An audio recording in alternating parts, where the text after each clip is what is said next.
ಎಲ್ಲ ತೆಗೆದ್ರೆ ಒಳ್ಳೇದಾಗುತ್ತೆ. ಜನಗಳೆಲ್ಲ ಹೊರಗಡೆ ಎಲ್ಲ ಓಡಾಡಬೇಕು.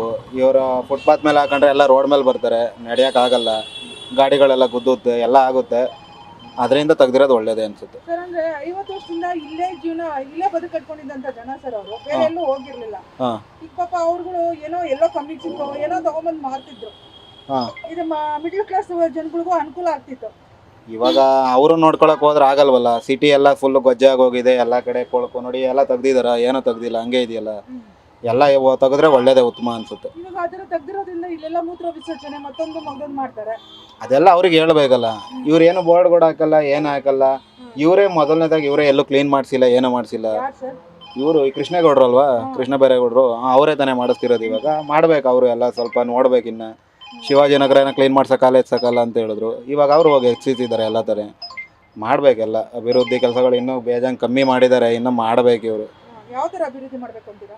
ಎಲ್ಲ ಕಡೆ ನೀಟಾಗಿ ಫಸ್ಟ್ ಫುಟ್ಪಾತ್ ಕ್ಲೀನ್ ಕೊಡಬೇಕು. ಆಮೇಲೆ ಎಲ್ಲ ಕಡೆ ಬಸ್ ಪಾರ್ಕಿಂಗು ಇವೆಲ್ಲಕ್ಕೂ ಚೆನ್ನಾಗಿ ಕೊಡಬೇಕು. ಮಧ್ಯದಲ್ಲಿ ನಿಂತ್ಕೊಳ್ಳೋದು, ಟ್ರಾಫಿಕ್ಗಳಾಗೋದು, ಫಸ್ಟು ಈ ಗೌರ್ಮೆಂಟ್ ಬಸ್ಗಳು ಇವೆಲ್ಲ ಹೋಗ್ತಿರೋದು ಇವೆಲ್ಲ ಸ್ವಲ್ಪ ಜಾಸ್ತಿ ಆಗಿದೆ. ಸ್ವಲ್ಪ ಕಮ್ಮಿ ಮಾಡಿ ಸ್ವಲ್ಪ ಸ್ಪೀಡಾಗಿ ಮೂವಿಂಗ್ ಆಗಂಗೆಲ್ಲ ಮಾಡಬೇಕು. ಆ ಕಡೆ ಮಾರ್ತಳ್ಳಿ ಕಡೆ ಆ ಕಡೆ ಎಲ್ಲ ಹೋದ್ರೆ ಅಂತೂ ಟ್ರಾಫಿಕ್ಕು ಅರ್ಧ ಗಂಟೆ 1 ಅವರ್ ಗಂಟೆ ಕುತ್ಕೋಬೇಕು. ಅದ್ರ ಬದಲು ಇವ್ರು ಬೇರೆ ಆಲ್ಟರ್ನೇಟ್ ಬಸ್ಗಳಿಗೆ ಇವೆಲ್ಲ ಬೇರೆ ರೂಟ್ ಕೊಡಬೇಕು.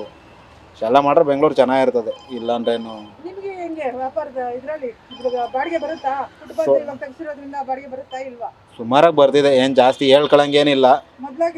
ಮೊದಲಾಗಿದ್ರು ಅಷ್ಟೇ, ಏನು ಸ್ವಲ್ಪ ಹೆಚ್ಚು ಕಮ್ಮಿ ಬರ್ತಿದೆ ಅಷ್ಟೇ. ಒಂದು 500 ಜಾಸ್ತಿ ಹೊಡಿಬೋದು, ಇಲ್ಲ ಕಮ್ಮಿ ಹೊಡಿಬೋದು. ಇವಾಗ ಅಷ್ಟೇ ಆಗ್ತಿದೆ. ಏನು ಹೇಳ್ತೀರಾ ಸರ್ಕಾರಕ್ಕೆ? ಸರ್ಕಾರ ಒಳ್ಳೇದು ಮಾಡಲಿ ಅಂತ ಹೇಳ್ತೀವಿ. ಇನ್ನೇನಿಲ್ಲ, ಇನ್ನೇನು ಹೇಳೋಕ್ಕಾಗಲ್ಲ. ಸರ್ ಇವರು ಒಂದು ಚಾಲೆಂಜ್ ಆಗಿ ತಗೊಂಡವರು ಮತ್ತೊಂದು ಮಾಡ್ತಾರೋ ಗೊತ್ತಿಲ್ಲ. ನೋಡಿ ವರ್ಷವರೆಗೂ ಮಾತ್ರ ಜವಾಬ್ದಾರಿ ತಗೊಂಡು ಓಡಿಸಾದ್ಮೇಲೆ ನೋಡಿ ಇಲ್ಲಿಗೆ ನೋಡೋರಿಲ್ಲ. ಅಲ್ಲಿ ಎಲ್ಲದಲ್ಲೂ ಹಂಗೆ ಸುಮ್ಮನೆ ರೋಡ್ ಕುಯ್ತಾರೆ, ರೋಡ್ ಅಲ್ಲೇ ಬಿಡ್ತಾರೆ, ಹೋಗ್ತಾರೆ. ಅವ್ರ ಪಡ್ಗವರು ಒಬ್ಬರು ನಂಗೆ ಕೆಲಸ ಮಾಡ್ಕೊಂಡು ಹೋಗ್ತಾರೆ. ಹೆಂಗೆ ಬೇಕು ಹಂಗೆ ಮಾಡ್ತಿದ್ದಾರೆ. ಇವೆಲ್ಲ ಕೆಲಸಗಳು ಇನ್ನು ಹಿಂಗೆ ಮಾಡಬೇಕು ಅಂತ ಅವ್ರೇನು ಅವ್ರು ಯಾವಾಗ ಬೇಕು ಅವಾಗ ಬರ್ತಾರೆ, ತೆಗಿತಾರೆ, ಬಿಡ್ತಾರೆ, ಹೋಗ್ತಾರೆ. ಅಲ್ಲ ಸುಮ್ಮನೆ ಏನಾದರೂ ಸೋಷಿಯಲ್ ಮೀಡಿಯಾದಲ್ಲಿ ಹೆಸರು ಮಾಡೋದಕ್ಕೋಸ್ಕರ ಏನಾದರೂ ಇರ್ಬೋದು, ಹೇಳೋಕ್ಕಾಗಲ್ಲ. ಗೌರ್ಮೆಂಟ್ ಹಂಗೆ ತಾನೇ ನಡೀತಿರೋದು. ಇವಾಗ ಇವ್ರು ಮಾಡಲಿ ಅಂತ ಅವರು ಸುಮ್ಮನೆ ಅಂತಾರೆ, ಅವ್ರು ಮಾಡಲಿ ಅಂತ ಇವ್ರು ಹಂಗೆ ಅಂತಾರೆ. ಎರಡೂ ಮಾಡ್ತೀವಿ ಅಂದ್ಬಿಟ್ಟು ಇವ್ರು ಗೆಲ್ತಾರೆ, ಇವ್ರು ಸುಮ್ಮನೆ ಆಯ್ತಾರೆ. ಇವ್ರು ಗೆಲ್ಲಬೇಕು ಅಂದ್ಬಿಟ್ಟು ಅವ್ರು ಸುಮ್ಮನೆ ಆಗ್ತಾರೆ ಅಷ್ಟೇ. ಗೌರ್ಮೆಂಟ್ಗೆ ಏನಂದರೆ ಜನಗಳು ವಯಸ್ಸಾಗಿರೋರು ಓಡಾಡಬೇಕು.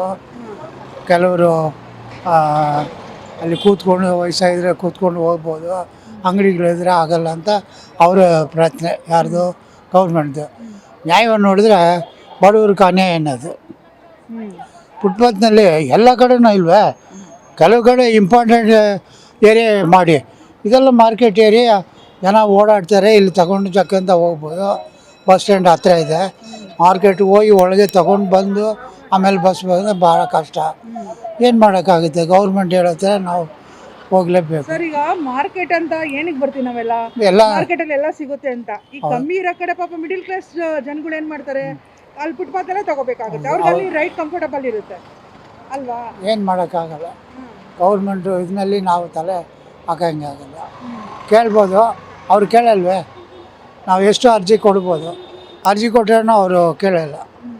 ಅದರಿಂದ ನಾವು ಎಲ್ಲ ಅನುಸರಣೆ ಮಾಡ್ಕೊಂಡು ಹೋಗ್ಬೇಕು. ಇನ್ನೇನು ಏನು ಹೇಳ್ತೀರಾ ಸರ್ಕಾರಕ್ಕೆ? ಸರ್ಕಾರಕ್ಕೆ ಏನು ಹೇಳೋದು? ಸರ್ಕಾರ ಅವ್ರ ಕೈನಲ್ಲಿರುವಾಗ ನಾವು ಏನು ಮಾಡೋಕ್ಕಾಗಲ್ಲ. ಅವ್ರು ಹೇಳಿದ್ರೆ ನಾವು ಕೇಳಬೇಕು. ನಾವು ಕೇಳ್ತೀವಿ, ಜನೆಲ್ಲ ಸೇರಿ ಕೇಳ್ತೀವಿ, ಆಗಲಿ ಮಾಡ್ತೀವಿ, ಅದಕ್ಕೆ ಬೇರೆ ವ್ಯವಸ್ಥೆ ಮಾಡ್ತೀವಿ, ಬೇರೆ ಕಡೆ ಜಾಗ ಕೊಡ್ತೀವಿ ಅಂತಾರೆ, ಕೊಡಲ್ಲ. ಪಬ್ಲಿಕ್ ಜನ ಬಡವರೆಲ್ಲ ಕಷ್ಟ ಬೀಳ್ತಾರೆ. ಏನು ಹೇಳೋಕ್ಕಾಗಲ್ಲ.